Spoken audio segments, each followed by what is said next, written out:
বোম্বাগড়ের রাজা সুকুমার রায়। কেউ কি জানো সদাই কেন বোম্বাগড়ের রাজা ছবির ফ্রেমে বাঁধিয়ে রাখে আমসত্ত্ব ভাজা? রানীর মাথায় অষ্টপ্রহর কেন বালিশ বাঁধা? পাউরুটিতে পেরেক ঠোকে কেন রানীর দাদা? কেন সেথায় সর্দি হলে ডিগবাজি খায় লোকে? জ্যোৎস্না রাতে সবাই কেন আলতা মাখায় চোখে? ওস্তাদেরা লেপ মুড়ি দেয় কেন মাথায় ঘাড়ে?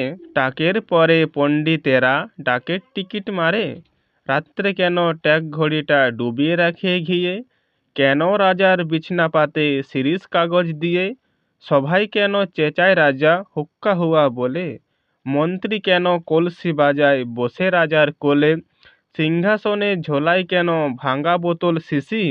কুমড়ো নিয়ে ক্রিকেট খেলে কেন রাজার পিসি? রাজার খুড়ো নাচেন কেন হুকোর মালা পরে? এমন কেন ঘটছে তা কেউ বলতে পারো মোরে?